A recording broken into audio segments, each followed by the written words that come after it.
प्यारे बच्चों, मेरे YouTube चैनल देवन दास में आपका फिर से स्वागत है और आज हम कक्षा 10 के हिंदी की वर्कशीट नंबर 55 को सॉल्व करेंगे।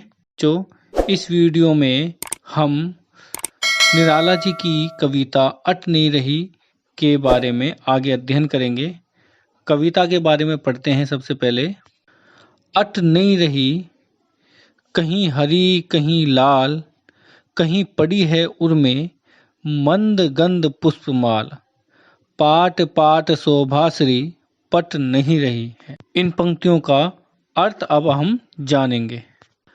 अट नहीं रही कविता के माध्यम से कवि फागुन मास के प्राकृतिक सौंदर्य का वर्णन करते हुए आगे कह रहा है कि कहीं हरी कहीं लाल, कहीं पड़ी है उर्मे मंद गंध पुष्पमाल, अर्थात फागुन में किसी तरफ तो वातावरण हरा हरा दिख रहा है तो कहीं किसी तरफ लाल लाल दिख रहा है।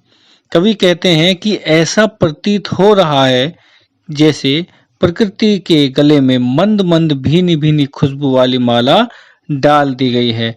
पाट पाट शोभाश्री पट नहीं रही, ऐसा कहता है, ऐसा लगता है जैसे खूबसूरती को इस तरह से वातावरण में पाट अर्थात भर दिया गया है कि वह मन में पूरी तरह से पट नहीं रही है। तो प्यारे बच्चों, पंक्तियों के माध्यम से कवि हमें बताते हैं कि जब फागुन मास आता है तो चारों तरफ हरियाली और पेड़ पौधों में फूल वगैरह वगैरह खिलने लगते हैं। चारों तरफ खुशहाल मौसम हो जाता है। तो उसी खुशहाल मौसम का वर्णन यहाँ पे निराला जी ने अपनी कविता अट नहीं रही में किया है। चलिए बच्चों, अब उपयुक्त के आधार पर कुछ प्रश्नों को हल करके देखते हैं जो इसके नीचे कविता के नीचे दिए गए हैं। पहला प्रश्न है, कविता में किसके गले में पुष्पमाल की बात कही गई है? सीधा सा लिखा हुआ है कि प्रकृति के गले में पुष्पमाल की बात कही गई है। प्रश्न नंबर दूसरा, पाठ पाठ में कौन से अलंकार का प्रयोग किया गया? अलंकार के बारे में मैंने पहले ही वीडियो डाल रखी, उसमें आप देख सकते हो। पाठ पाठ में पुनरुक्ति अलंकार का प्रयोग किया गया है। प्रश्न नंबर 3,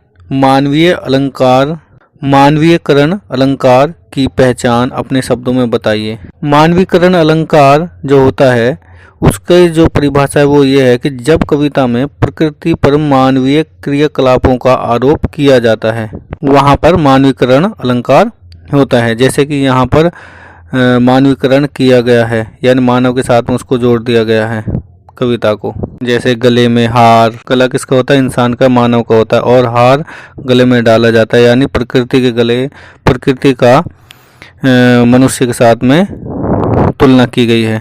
प्रश्न चौथा है, कवि को ऐसा क्यों लगता है कि प्रकृति के गले में पुष्पमाल पड़ी है? इसका जो आंसर है स्क्रीन पर आपको दिख रहा है, मैंने निशान लगा दिया है, यहाँ से यहाँ तक आप देख सकते हो।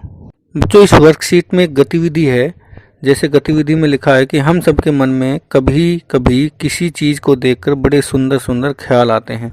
आप भी किसी वस्तु या स्थान की खूबसूरती को 8 पंक्तियों में कविता के माध्यम से लिख सकते हैं। जैसे हम कहीं घूमने के लिए जाते हैं तो वहाँ पर कुछ फूल, कुछ वहाँ पर वस्तुएं, कुछ वहाँ पर प्राचीन या न्यू भवन हमें दिखते हैं तो हमारे मन में अचानक से पंक्तियाँ उमड़ पड़ती हैं। तो हम इस तरीके से जो चीज़ हमें अच्छी लगती है उसके ऊपर हम अपनी खूबसूरत पंक्तियाँ लिख सकते हैं।